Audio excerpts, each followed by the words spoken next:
That feeling you have right now, that everyone else is moving faster than you, achieving more than you, living better than you, it's not new.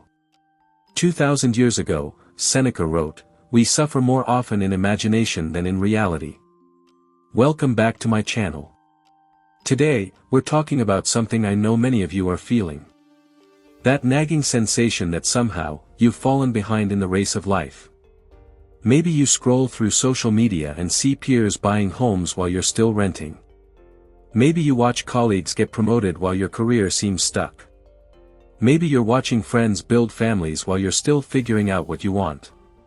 If so, I want to offer you a perspective that changed everything for me, a Stoic truth that's more relevant today than ever before. You're not behind. You're being prepared. Before we dive in, if you're new here, we explore how ancient Stoic wisdom can help us navigate our modern world. So if you find value in today's message, consider subscribing and hitting that notification bell. Now, let's explore why that feeling of being behind might actually be the universe preparing you for what's next. Segment 1, The Comparison Trap. The first thing to understand is that we're living in what I call the comparison acceleration era. Never before in human history have we had such immediate access to everyone else's highlight reels. The average person today consumes more curated success stories in a day than our ancestors did in years. Our AI-driven feeds are literally designed to show us what will make us feel insufficient and drive engagement.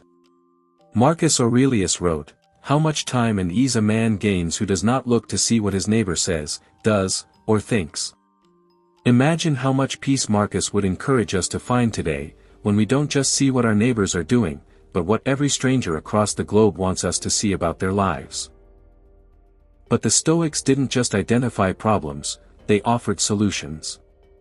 And their first principle for escaping this comparison trap was to focus only on what's within our control. Epictetus taught that some things are within our power, while others are not. What's within our power? Our judgments, our values, our responses. What's not?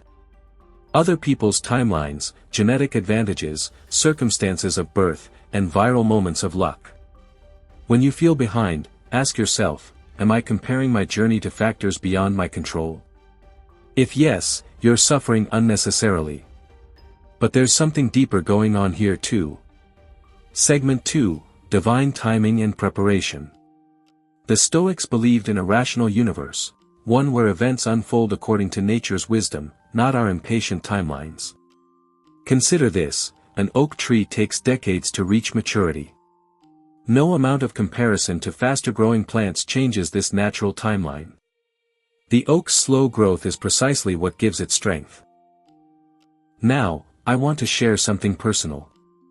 5 years ago, I was watching friends launch successful businesses while I was still struggling to find my path. I felt hopelessly behind. What I couldn't see then was that I was being prepared. Those extra years of struggle taught me resilience that my successful friends are only now having to learn. The skills I was forced to develop are precisely what allowed me to weather challenges they're facing for the first time. The Roman Stoic Musonius Rufus taught that difficulties are opportunities for virtue. Every setback, every moment of feeling behind, these are not punishments. They're preparations. Think about it, AI research existed for decades in relative obscurity before suddenly becoming the most important technology of our time. Those researchers weren't behind, they were being positioned exactly where they needed to be for the moment when the world caught up to their vision. Here's a thought experiment.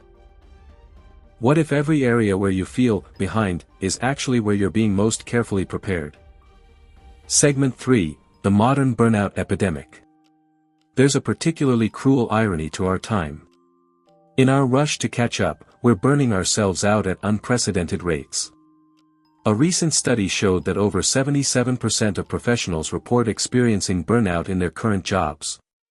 The Stoics would view this as the inevitable result of living counter to nature, of forcing progress rather than allowing development.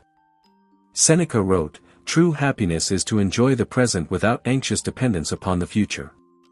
The modern hustle culture tells us to sacrifice sleep, relationships, and mental health to catch up. But the Stoic view is that this approach fundamentally misunderstands human flourishing.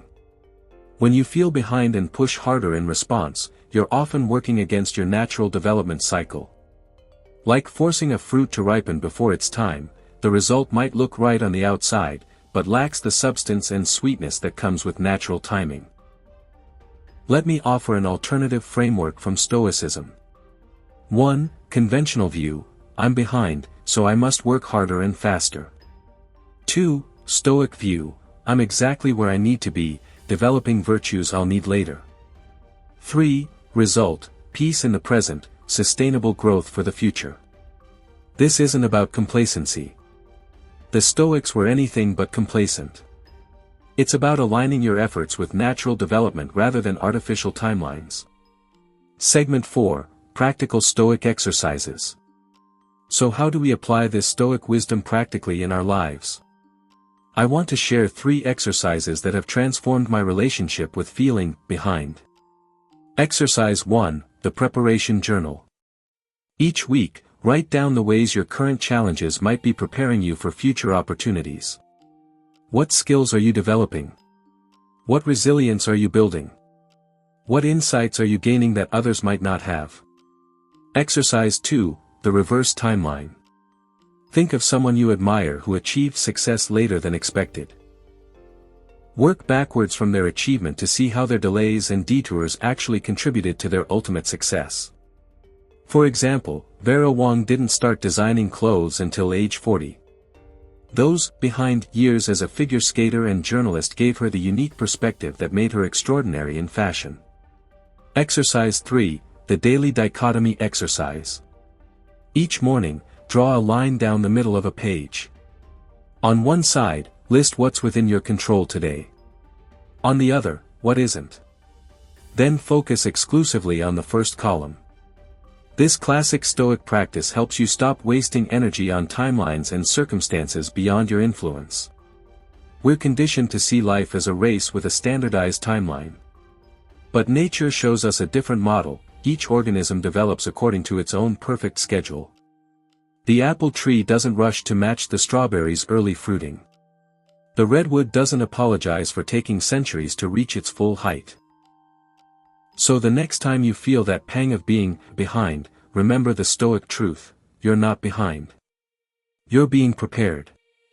Every delay, every detour, every moment of feeling insufficient, these are not accidents or punishments. They're preparations for what you uniquely are meant to contribute. As Marcus Aurelius reminded himself, everything that happens, happens as it should, and if you observe carefully, you will find this to be so. Your path is unfolding exactly as it should. The question isn't whether you're behind, it's whether you're paying attention to the preparation you're receiving right now. If this perspective shift helped you, please give this video a thumbs up and share it with someone who might need to hear this message. I'd love to hear in the comments about a time when what felt like being behind turned out to be perfect preparation for what came next. Until next time, remember, nature has perfect timing. Trust the process.